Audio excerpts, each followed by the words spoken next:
आजकल हम लोग कक्षा 6 का इतिहास पढ़ रहे हैं। कक्षा 6 के इतिहास के माध्यम से प्राचीन भारतीय इतिहास के बारे में विभिन्न पाठों का अध्ययन कर रहे हैं। हमने इतिहास के विभिन्न पुरातात्विक और साहित्यिक स्रोतों के बारे में अध्ययन किया है। इस संबंध में कुछ तथ्यों को आज हम रिवाइज करे ले रहे हैं, उन तथ्यों का पुनर्अभ्यास करे ले रहे हैं। वेद धार्मिक साहित्य हैं और आर्यों के संबंध में प्रचुर जानकारी उपलब्ध कराते हैं। रामायण एवं महाभारत भारत तथा विश्व के प्राचीनतम महाकाव्य हैं, जो कि तत्कालीन समाज के विषय में जानकारी देते हैं। रामायण वाल्मीकि के द्वारा रचित है। महाभारत की रचना का श्रेय वेद व्यास को दिया जाता है। जैन एवं बौद्ध साहित्य, जातक कथाएं तत्कालीन राजनीतिक, सामाजिक एवं धार्मिक स्थिति की जानकारी देते हैं। अर्थशास्त्र चाणक्य द्वारा लिखा गया बहुत ही महत्वपूर्ण पुस्तक है। ये धर्मेतर साहित्य है। अर्थशास्त्र में मौर्य युग से संबंधित तत्कालीन समाज की राजनीतिक, सामाजिक, आर्थिक एवं धार्मिक स्थिति के बारे में प्रचुर जानकारी मिलती है। अर्थशास्त्र के नाम से लोग प्रायः भ्रम में पड़ जाते हैं कि यह इकोनॉमिक्स का या अर्थशास्त्र का ग्रंथ होगा। उस समय अर्थशास्त्र या इकोनॉमिक्स संबंधी कोई अलग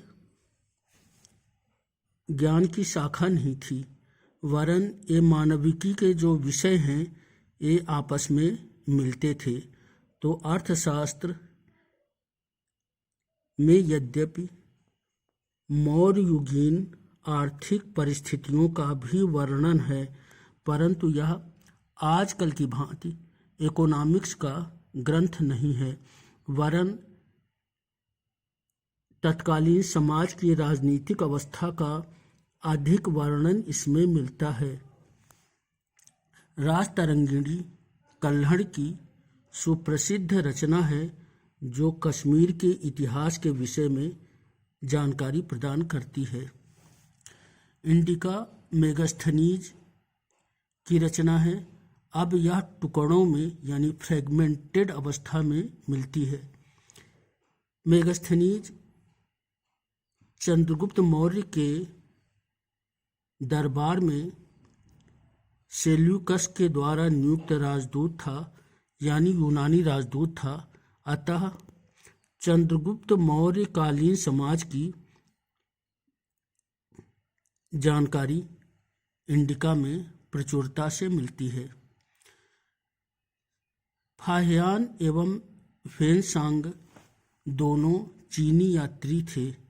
फाहियान 399 ईस्वी में चीन से भारत के लिए चला था। यह चंद्रगुप्त विक्रमादित्य के शासनकाल में भारत आया था और माना जाता है कि लगभग 405 से 411 तक भारत में यह रहा था। इसके यात्रा विवरण में गुप्त काल से संबंधित प्रचुर सामग्री मिलती है। गुप्त काल के स्वर्ण युग संबंधी जानकारी फाहियान के यात्रा वृत्त देते हैं। फेनसांग चीनी यात्री था जिससे हर्ष बहुत प्रभावित था। यह लगभग 640 ईस्वी के दौरान हर्ष के साथ था, अतः इसके यात्रा विवरण में हर्ष के शासनकाल का विवरण मिलता है। ये लुम्बिनी अभिलेख है, जिससे रुम्मिनदेई अभिलेख कहा जाता है। लुम्बिनी नेपाल में है। यह ब्राह्मी लिपि में है। ब्राह्मी लिपि और देवनागरी लिपि में अक्षर के साम्य को हम देख सकते हैं। यह एक सिक्का है जो कि कुमारगुप्त प्रथम का है। इसमें कुमारगुप्त एक घोड़े पर या अश्व पर बैठा हुआ है और घोड़ा बहुत तेजी से भागता हुआ जा रहा है।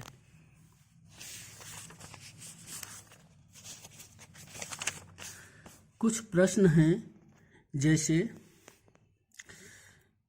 प्राक इतिहास को जानने के लिए हमारे पास लिखित सामग्री है, तो यदि प्राक इतिहास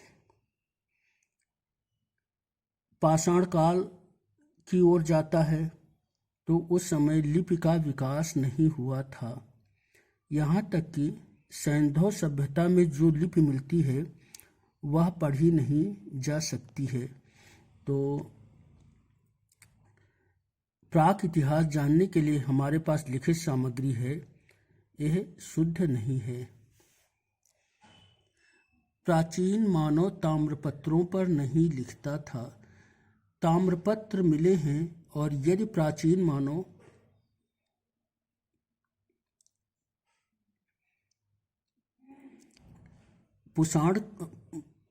पाषाण काल के पश्चात का है, पुरा पाषाण काल के पश्चात का है, तो वह ताम्रपत्र पर लिखता था। सिक्कों से भी ऐतिहासिक जानकारी मिलती है, ये तो सर्वथा सत्य है। और प्राचीन भारत का बहुत सा इतिहास सिक्कों पर आधारित है। राजतरंगिणी चाणक्य की रचना है। राजतरंगिणी चाणक्य की रचना नहीं है, वरन या कल्हड़ की रचना है। कल्हड़ कश्मीर के साहित्यकार थे, संस्कृत साहित्यकार थे। तो ये अभी तक का इतिहास का अध्ययन है। अब हम पृथ्वी पर मानव यानी पाषाण काल, आखेटक, संग्राहक एवं उत्पादक मानव का अध्ययन करेंगे। मानव शास्त्रियों के अनुसार आज से लगभग 2 करोड़ वर्ष पूर्व मानव विकास की प्रक्रिया प्रारंभ हुई थी। मानव के विकास, विभेद आदि की जानकारी देने वाले मानव शास्त्री कहलाते हैं। आइए इस संदर्भ को थोड़ा विस्तार से देखें। मानव शास्त्री, नृतत्व वैज्ञानिक या एंथ्रोपोलॉजिस्ट, तो जो मानव का अध्ययन करते हैं, मानव विकास का अध्ययन करते हैं, यानी जो प्राइमेट्स हैं, जो मैमल्स हैं, उनसे मानव कैसे बना इसका अध्ययन करते हैं, तथा मानव के विभेद या वेरिएशंस का अध्ययन करते हैं, यानी जो मानव है उसकी विभिन्न उपजातियां हैं, जैसे कोकेसॉइड है, मंगोलायड है। तो ये उपजातियां नीग्रो हैं। तो विभिन्न उपजातियां कैसे विकसित हुईं, उनमें क्या अंतर हैं। जीवाश्म यानी मानव के जो विभिन्न जीवाश्म मिले हैं, उनके अवशेष मिले हैं, उनकी अस्थियां मिली हैं, तो उनके अध्ययन से जो मानव की एक कड़ी बनाई गई है, उनकी विकास यात्रा बनाई गई है। तो इस सारी चीज़ों का अध्ययन एंथ्रोपोलॉजिस्ट या नृतत्व वैज्ञानिक करते हैं। जो एंथ्रोपोलॉजिस्ट होते हैं, ये विभिन्न प्रकार की जनजातियों का, उनके रीति रिवाजों का भी अध्ययन करते हैं।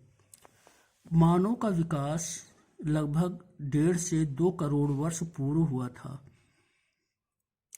कपियों से अलग होकर मानव की जो विकास यात्रा प्रारंभ हुई, उसमें रामापिथेकस सबसे शुरुआती मानव माना जाता है। रामापिथेकस 1.5 करोड़ वर्ष या 1.5 करोड़ वर्ष पहले पृथ्वी पर आया था, ऐसा माना जाता है।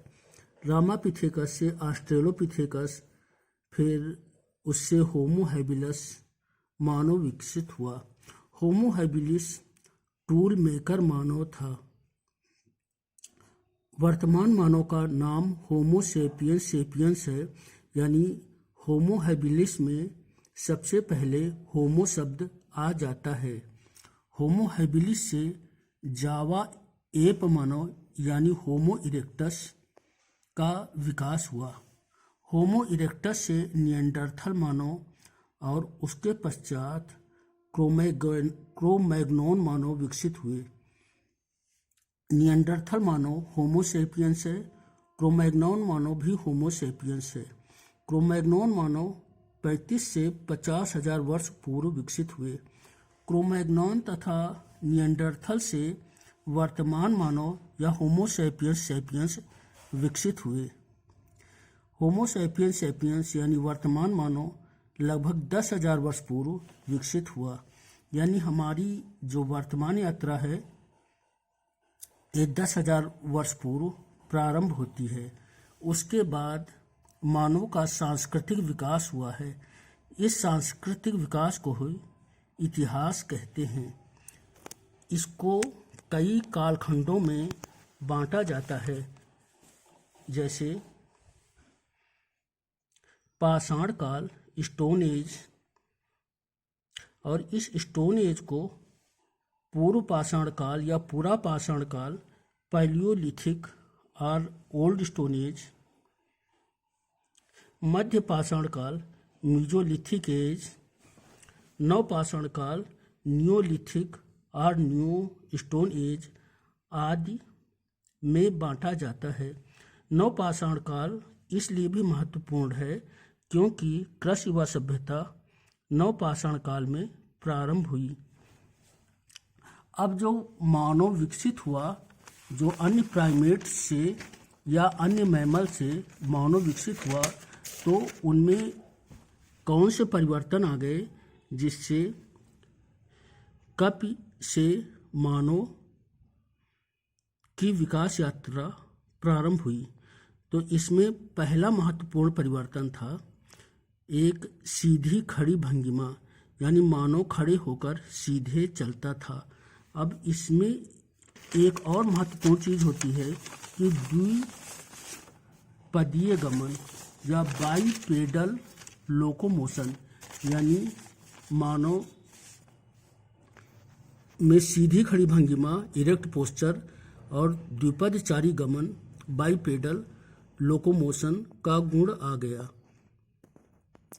दूसरा जो सबसे महत्वपूर्ण विकास हुआ वो वस्तुओं को पकड़ने का हुआ या ग्रास्पिंग का हुआ।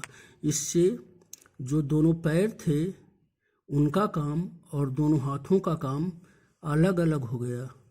इस तरह काम का विभाजन हो गया और हाथ दूसरे कामों के लिए स्वतंत्र हो गए। वस्तुओं को पकड़ने के लिए मानव का अंगूठा अन्य अंगुलियों के समकोण पर आ गया। मानव का मस्तिष्क, खासकर विशेषकर प्रमस्तिष्क, अत्यधिक विकसित हो गया। प्रमस्तिष्क का काम याद करना, स्मृति, योजना बनाना, विश्लेषण करना आदि होता है। इससे मानव में विश्लेषण की क्षमता आ गई, याद करने की, स्मृति की क्षमता बढ़ गई, योजना बनाने की क्षमता बढ़ गई, यानी सोचने समझने की क्षमता बढ़ गई। और यही प्रमस्तिष्क का विकसित होना मानव को अन्य जंतुओं से, प्राणियों से भिन्न कर देता है। मानव की संवेद क्षमताओं में देखने में एक विशिष्टता उत्पन्न हो गई, वह है द्विनेत्री या त्रिविमदर्शी दृष्टि, यानी बाइनोकुलर स्टीरियोस्कोपिक आइज या विजन। इसका अर्थ होता है कि मानव की दोनों आँखें किसी एक वस्तु पर एक साथ केंद्रित होती हैं। इससे मनुष्य त्रिविमीय यानी लंबाई, चौड़ाई एवं मोटाई को यथार्थता से इन तीनों विमाओं का बोध प्राप्त करता है, यानी वो किसी चीज को त्रिविमदर्शिता से यानी तीनों विमाओं से देखता है। ये एक बहुत ही महत्वपूर्ण उसका विकास का गुण उसके अंदर आ गया। इस तरह हम देखते हैं कि जो पूरी जीव जगत है, पूरी सृष्टि है, उसमें मनुष्य एक सबसे नया प्राणी है।